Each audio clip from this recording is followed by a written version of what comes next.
Verjetno misliš, da so oglasi za mobilne igre lažni, ker so razvijalci preprosto slabi pri njihovem ustvarjanju. Ni tako. Igra sploh ne obstaja. Bil si le poskusni zajček v več milijard dolarjev vrednem psihološkem eksperimentu. Vse je zasnovano tako, da ugotovijo, koliko laži tvoj možgan prenese, preden se zlomi. In deluje, ker je algoritem, ki to poganja, pravkar dokazal, da je najbolj dobičkonosno to, da ti laže, ki jo lahko podjetje naredi. In to je bil vedno namen. Prvo poglavje. 81 milijard dolarjev vredna halucinacija. Do konca leta 2025 se je zdelo, da je industrija mobilnih iger nepremagljiva. Tistega leta je dosegla 81,8 milijarde dolarjev, s čimer se je izenačila s 85,6 milijarde, ki so jih skupaj ustvarile vse druge aplikacije. Te igre niso namenjene temu, da bi bile kot tradicionalne konzolne igre. Oblikovane so v kratkih ciklih, namenjene za trenutke nepazljivosti, kot so na avtobusu, v vrsti, med vsem ostalim. In ko enkrat začneš, ne ostaneš dolgo pri eni igri. Saj skrivno orožje mobilnega igranja niso igralni mehanizmi, temveč oglaševanje. Vse te igre so povezane z internetom, kar omogoča večigralski način in tekmovanje v točkovanju, hkrati pa omogoča igri in oglaševalcem, da stopijo v stik z igralci glede na njihove aktivnosti. Algoritem ve, kakšne igre so ti všeč in ti bo priporočil naslednjo igro, te bo zasvojila. Igre so še posebej znane po svojih privlačnih animiranih oglasih. Obstaja pa samo ena težava. Te igre ne obstajajo. Večina teh iger je zelo podobnih ena drugi. Zgrajene so okoli preprostih, neskončno ponavljajočih se ugank, običajno v različicah formata 3 v vrsto, ki ga je populariziral Candy Crush. To je običajno združeno z neko vrsto tekmovalnega elementa, z večjo skupnostjo igralcev ali z elementom gradnje sveta. Toda tisto, kar običajno manjka, je hitra akcijska igra, ki je bila oglaševana. Zakaj so torej mobilne igre tako slabe pri trženju svojih lastnih iger? No, niso. Delajo točno to, kar želijo. Te zavajajoče reklame ne oblikujejo možje v oblekah, ki bi predstavljali naslednjo veliko oglaševalsko kampanjo. Oblikujejo jih algoritmi z visoko frekvenco, katerih edina naloga je pridobiti čim več klikov in to na kakršenkoli način. Če zavajajoče reklame dosegajo nekoliko boljše rezultate kot poštene, gre celoten oglaševalski proračun za ta model. Poštena reklama pa je potisnjena v ozadje. Laži ne postanejo le pogoste, temveč so avtomatizirane in še tako veliko pritožb tega ne more spremeniti, dokler je stopnja klikov nekoliko višja. Stroj naše nagone razume nekoliko preveč dobro. Ampak kako smo prišli do te točke? Drugo poglavje. Pokopališče iger za 99 centov. Mobilno igranje se je začelo razvijati v poznih 2000 in zgodnjih 2010 letih, ko so pametni telefoni postali razširjeni. Predtem je bilo mobilno igranje večinoma omejeno na preproste vgrajene igre, kot je Snake. Ko pa so prišle trgovine z aplikacijami, se je vse spremenilo. Ljudje so lahko prenesli celotne igre neposredno na svoje telefone, pogosto s stotinami pripravljenih stopenj. V primerjavi s svetom konzol so bile te igre presenetljivo poceni. Mnoge so bile na voljo že za 99 centov, kar jih je naredilo takoj dostopne milijonom ljudi. In vse to se nabere. Nova doba iger je bila izjemno uspešna. Nekaj naslovov pa je izstopalo iz množice. Cut the Rope je začel obdobje fizikalnih miselnih iger. To pa ni bilo nič v primerjavi z izstreljevalno igro Angry Birds, ki je postala prava senzacija in je poleg številnih izpeljank prerasla celo v filmsko franšizo.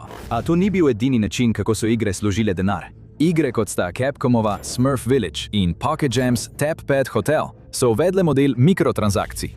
Uporabniki so lahko za nekaj dolarjev naenkrat kupili posebne ugodnosti, kot so enkratne okrepitve ali načini za preskakovanje stopenj. Kmalu so te zasvojljive igre začele prejemati prihodke iz nakupov v aplikaciji, ki so močno presegli denar, ki so ga dobile z začetnim nakupom igre. Zazvojljiva narava igre je olajšala, da si porabil še nekaj dolarjev in o tem razmišljal šele naslednji dan. Zato so se odločili izločiti posrednika. Angry Birds Diva in Cut the Rope Diva sta vse presenetila z napovedjo, da bo igra sama brezplačna za igranje. Toda, če je nekaj brezplačno, to običajno pomeni, da si ti izdelek. Za igro je najbolj dragoceno, da te pritegne v igro in te skuša prepričati, da zapraviš denar. Pozornost se je preusmerila stran od dobrega oblikovanja iger in bolj v to, kako ljudi obdržati v igri kot stalen vir prihodka. Vse, kar je bilo potrebno, je bil en klik. Najbolj dragocena metrika za videoigre je zdaj cena na namestitev ali CPI. To je fiksni znesek, ki ga oglaševalec plača založniku vsakič, ko uporabnik namesti igro preko glasa. Za razliko od cene na dejanje, CPA, kjer je plačilo odvisno od globljih dejanj, kot so nakupi ali prijave, se pri CPI izplačilo izvede takoj, ko pride do namestitve. To pomeni, da je lahko en klik dovolj, da založnik prejme plačilo. Ta model daje prednost oglaševalskim kampanjam, kjer je uporabnik vizualno spodbujan, da hitro ukrepa, pri čemer ni pomembno, kako dolgo ostane. Poudarek se je premaknil s prodaje igre na prodajo ideje o igri. In naslednje oglaševalske kampanje niso le zavajale ljudi s privlačnimi naslovi, ampak so dejansko hekale človeške možgane. Tretje poglavje. Zigarnikova past. Današnji clickbaitovski pekel mobilnih iger lahko del svoje oblikovalske logike izvira iz gestalt psihologije. Vse se je začelo, ko je sovjetska psihologinja Bluma Zigarnik opazila psihološki pojav v restavraciji. Njen natakar se je zdel, kot da ima težave z zapomnitvijo podrobnosti naročil, ki so bila že zaključena, medtem ko s tem ni imel težav med napornimi urami strežbe. To je pripeljalo do ustvarjanja niza eksperimentov, ki so pripeljali do enega zaključka. Nedokončane naloge ostanejo ljudem bolj v spominu kot dokončane. To raziskovanje so celo uporabili za podporo odmorom v šolah, saj nakazuje, da kratki odmori med intenzivnimi lekcijami ne zmanjšajo učnega zagona in lahko celo izboljšajo zadrževanje spomina. Pojavlja se tudi pri oblikovanju programske opreme. Uvodni postopki pogosto vključujejo pozive o napredku, ki uporabnike opominjajo, kako blizu so zaključku posameznega koraka. To doda element igrifikacije, saj uporabniki zasledujejo tistih 100% in je bolj verjetno, da bodo ostali vključeni do konca. Toda kot večina stvari se lahko uporablja v dobre ali slabe namene. Ste kdaj opazili, da večina mobilnih oglasov, na katere naletite, prikazuje lik, ki popolnoma spodleti? Nesrečni lastnik hiše vleče, zatiče, da bi sprostil zlato na svojem podstrešju, a namesto tega po nesreči sprosti vrelo lavo. Če pustimo ob strani vprašljivo zasnovo doma, je to v popolnem nasprotju z načinom, kako so včasih oglaševali družabne igre, kjer je običajno na koncu en otrok zmagal in praznoval.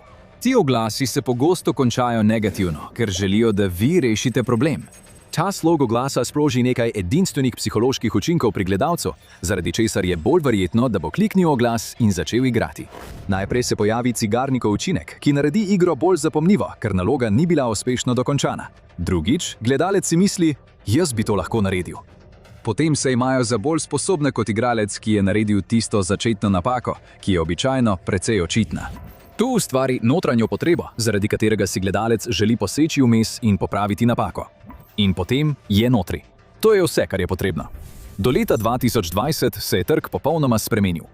Večina igranih aplikacij je bila brezplačnih za igranje in skoraj vse so vsebovale mikrotransakcije. Kombinacija algoritma, ki sledi dejavnosti uporabnikov in uporabe teh zavajajočih marketinških taktik, je pripeljala do tega, da so družbena omrežja preplavile te igre, skoraj vse z enakimi taktikami. Če bi šli v komentarje katerekoli od teh objav, bi videli veliko ljudi, ki se pritožujejo, da igra sploh ne vsebuje nobenih teh ugank in jih označujejo za prevare. To je tako očitna igra manipulacije, da se zdi, kot da bi morala biti nezakonita. In nekaj časa skoraj je bila. Poglavje 4. Luknje v zakonu iz leta 2020. V Združenih državah so zakoni o oglaševanju razmeroma ohlapni v primerjavi z večjim delom sveta. Dokazovanje goljufije na sodišču pa je lahko težavno. Toda mobilne igre delujejo na svetovnem trgu in pomembna sodba v tujini lahko še vedno prisili podjetja, da spremenijo svojo smer. Britanski organ za nadzor oglaševanja ali ASA je odgovoren za nadzor oglasov na enem največjih trgov na svetu. Agencija je še posebej stroga, ko gre za zavajajoče oglaševanje namenjeno otrokom. In leta 2020 so udarili po mizi. Pozornost je bila usmerjena na enega največjih svetovnih oblikovalcev mobilnih iger, irsko podjetje Playtrix. Te igre, Homescapes in Gardenscapes, so imele zapletene oglase, v katerih so glavni junaki premagovali smrtonosne pasti in uprizarjali razdelane zgodbene prizore. V resnici pa sta bili obe igri klasični Match 3 igri, kjer so lahko igralci zbirali točke za nadgradnjo svojega doma ali vrta. Obe igri sta bili odprtega tipa, omogočali sta neskončno igranje in mikrotransakcije, vendar pa v igrah ni bilo nobene od zapletenih igralnih mehanik, ki so jih oglaševali v oglasih. Po mnenju ASA je to kršilo zakon. Leta 2020 so se posebej osredotočili na dva oglasa, ki sta bila ocenjena kot zavajajoča, podjetju pa so odredili, naj ju preneha predvajati. Toda to je bil bolj opozorilni strel za celotno industrijo. Trg mobilnih iger je postal vse bolj odvisen od vabljivih oglasov, ki sploh niso spominjali na igre, ki so jih prodajali. Če bi jim to orodje vzeli, bi morali oblikovalci razviti povsem nov marketinški model, prenoviti svoje igre ali pa bi njihovi dobro plačani odvetniki poiskali pravno luknjo. Izbrali so tretjo možnost in bili neverjetno uspešni. Odločitev ASA iz leta 2020 je morda zvenila kot smrtni udarec za trenutni model trženja iger, vendar je v resnici ponudila načrt za zavajanje. Odločitev ASA je posebej navedla, da če igranje v oglasu ni podobno tistemu v dejanski igri, ga ni mogoče uporabiti. A ključno je, da ni določila, koliko igre mora vsebovati takšno igranje. Zato je veliko iger naredilo le minimum, da so bile pravno skladne z ASA. Te bleščeče igre iz oglasov so v nekaterih primerih postale kratke mini-igre, ki si jih lahko igral vsakih 50 stopenj.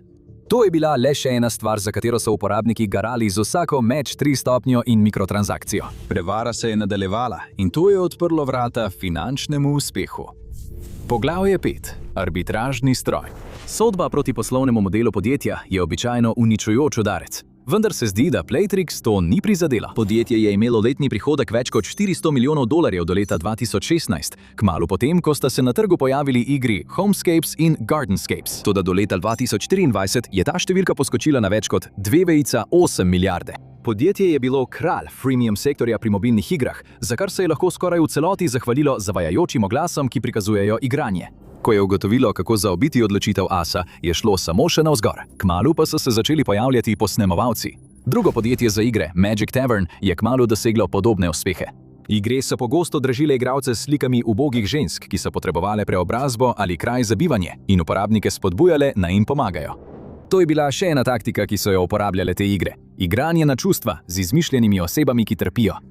Kljub jezi uporabnikov, ki so imeli občutek, da so prevarani, je model deloval. Vse se je vrtelo okoli ene številke. Dobrodošli v zahtevni matematiki arbitraže pridobivanja uporabnikov. Tukaj pride v poštev cena na namestitev. Cilj je pridobiti več prihodka od stranke, kot stane njen pridobitev. Ker je prihodek, ki ga dobite od posamezne stranke, zelo nepredvidljiv, še posebej pri brezplačnih igrah, morajo podjetja ustvariti hiter in poceni postopek pridobivanja uporabnikov. To je povzročilo tekmovanje v ustvarjanju clickbaitnih oglasov, ki pri gledalcih vzbujajo občutek nujnosti. In delovalo je. Trenutni model oglaševanja mobilnih iger so označili za zavajajoč, celo naravnost goljufiv, vendar ga ne moremo označiti za neuspešnega. Prepad med trenutno generacijo brezplačnih iger, ki uporabljajo clickbaitne oglase, in uveljavljenimi RPG ter miselnimi igrami, ki pošteno prikazujejo dejansko igranje, se je samo še povečal. Slednje imajo približno ceno pridobitve uporabnika, CPI, med $5 in $10, z upanjem, da jih bodo dolgoročno obdržali za nadaljne vlaganje. Toda igre s 3 v vrsto, kot je Homescapes, imajo precej višji CPI, ki običajno znaša med $2 in $5 na uporabnika. To je le strošek, da jih sploh privabijo. Te igre se soočajo z brutalno nizko stopnjo zadržanja igralcev, a to morda sploh ni pomembno. Mala umazana skrivnost industrije mobilnih iger je, da ti pravzaprav ne poskušajo prodati igre. Prodajajo tebe svojim oglaševalcem. Večina ljudi se na te igre poveže prek neke vrste skupnega omrežja, najpogosteje prek svojih Google ali Facebook računov. In to pomeni, da ima podjetje, ko se prijaviš v svojo prvo igro, tvoje podatke. Oni in njihovi oglaševalski partnerji pa bodo poskrbeli, da boš dobil še veliko več podobnih oglasov, ki bodo poskušali uporabiti iste trike, da te zvabijo v še en začaran krog. Ampak to običajno ne deluje. Velika večina ljudi, ki prenese eno od teh iger, hitro odide, ko ugotovi, da igra ne izpolnjuje pričakovanj. Ljudje ugotovijo, da gre za laž, a računica še vedno deluje. Kako? 6. poglavje. Lov na kita. Če pogledaš večino statističnih podatkov o teh vrstah zavajajočih oglasov, boš ugotovil, da v resnici delujejo zelo slabo. Stopnja zadržanja pri mobilnih igrah je izjemno nizka, saj do 75% novih igralcev izbriše aplikacijo v 24 urah. To je tisto, kar imenujemo odliv uporabnikov, proces, kjer ljudje preizkusijo novo igro in jo hitro opustijo. Toda stopnje. Tukaj so veliko slabše kot pri igrah, za katere je treba plačati, ali pri igrah, kjer je oglaševanje igralne izkušnje natančno. Če bi katerakoli druga oglaševalska kampanja imela 75% stopnjo neuspeha, bi jo takoj zavrgli. Razen, da to sploh ni stopnja neuspeha. Leta 2020 je na Tumblrju postal viralen zapis, v katerem je bančna uslužbenka opisala, kako je njena ekipa prejela jezen klic stranke. Njegova kartica je bila onemogočena zaradi suma goljufije in želel je pojasnilo. Pojasnili so mu, da je nekdo porabil skoraj $5,000 za priljubljeno videoigro Genshin Impact in da je bil njegov bančni račun skoraj izpraznjen. Le da to ni bil prevarant, ampak stranka sama. Takoj, ko so mu odklenili kartico, je porabil še dodatnih $200 za igro. Osebnost, nagnjena k zasvojenosti in sanje vsakega oblikovalca iger. Tako imenovani kiti predstavljajo manj kot 1% uporabnikov igre, vendar pogosto ustvarijo večino dobička. Ti igralci imajo običajno veliko razpoložljivega dohodka, nagnjenost k zasvojenosti in nagnjenost k pretiranemu uživljanju v igre. Ko postanejo zasvojeni z mobilno igro, lahko brez težav zapravijo stotine dolarjev na teden za nakup mikrotransakcij. Ker so pogosto le 1 do 5 dolarjev naenkrat, je zelo enostavno prezreti skupni vpliv. Ohranjanje teh igralcev z vabljivimi obljubami, časovno omejenimi ponudbami in bleščečimi novimi funkcijami, ki so v resnici le nova preobleka iste igre, je za igro glavna prednostna naloga. Vendar pa obstaja ena demografska skupina, ki je najbolj ogrožena. Ena največjih pritožb glede mobilnega igranja v zadnjih letih je privlačnost te zvrsti za otroke. Pogosto jih pritegnejo bleščeče podobe in ne znajo se samoregulirati na enak način. In ker je veliko teh nakupov v aplikaciji omogočenih z enim klikom, lahko otrok s telefonom svojih staršev zlahka nabere stotine dolarjev stroškov. Povrnitev teh stroškov je pogosto težavna. Velika tehnološka podjetja običajno trdijo, da so starši odgovorni za nadzor spletne aktivnosti svojih otrok.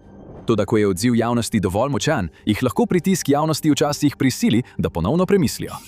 Torej, igre se lahko sprijaznijo s tem, da izgubijo tebe, dokler ne izgubijo svojih kitov. Kiti so pogost pojav igralnice, kjer tem igralcem pogrnejo rdečo preprogo in poskrbijo, da so zadovoljni. Toda mobilne igre se jim ni treba tako truditi. Algoritem to naredi namesto njih. Nekatere igre, ko zaznajo, da je vrhunski igralec nehal igrati, pošljejo vrsto opomnikov kot oglase v virih.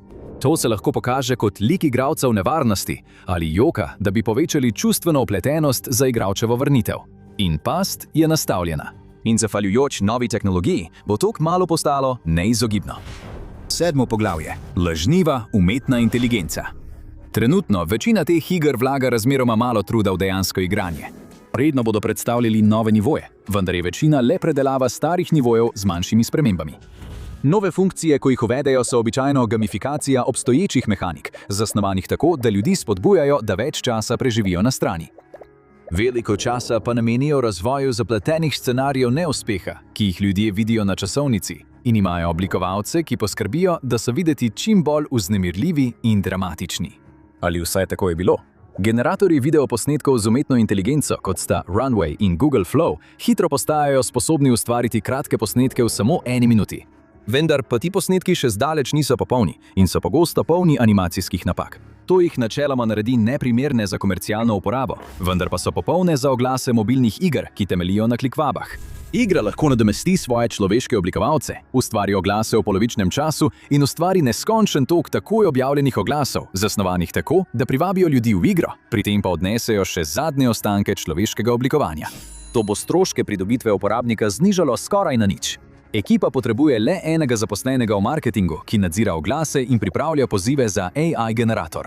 Dobičkonosnost bo pri igrah, ki temeljijo na klikvabah, še večja, zaradi česar bo za igre, ki poskušajo s poštenim oglaševanjem, še težje konkurirati. In ko se bo meta igra še bolj premaknila proti tem zavajajočim mobilnim oglasom, bo za studije še manj motivacije, da bi poskušali narediti kaj drugega kot le vizualno preobleči svoje pogone za igre tipa 3 v vrsto. In to lahko pusti trajne posledice. 8. poglavje. Cena klika. Obračunavanje ni nič novega. Doba mobilnih iger traja že več kot 15 let. Večino tega časa se je industrija vse bolj usmerjala k oglasom, ki svojemu občinstvu naravnost lažejo. Slabi komentarji na oglase niso imeli učinka. Pravni postopek proti njim pa se je izkazal le za blag opomin. Medtem pa je bilo občinstvo počasi naučeno, da preprosto predpostavi, da vsak oglas za mobilno igro laže. Zaupanje je porušeno in za mnoge ljudi se ne bo povrnilo. Ampak to je v redu, saj so največji zapravljivci še vedno tam, kaj ne? Ko igre računajo na največje zapravljivce, tvegajo zelo veliko. Če enemu kitu starši odrežejo finančno podporo, izgubi službo ali pa ga preprosto razjezi napaka v igri in besno odneha, to močno vpliva na dobiček igre. Poleg tega pa kiti postajajo starejši. Nekateri se bodo poročili, imeli otroke in bodo preprosto prerasli igro. To pomeni, da morajo nove igralce poiskati drugje, pri tem pa lahko ugotovijo, da so si sami nastavili past. Obstaja veliko poročil, da sta generaciji Z in Alfa aktivno sovražni do umetne inteligence in pogosto zaničljivo označita vse, kar je zavajajoče, kot umetno inteligenco. To pomeni, da jih te marketinške strategije lahko celo odvrnejo, a škoda je morda že narejena.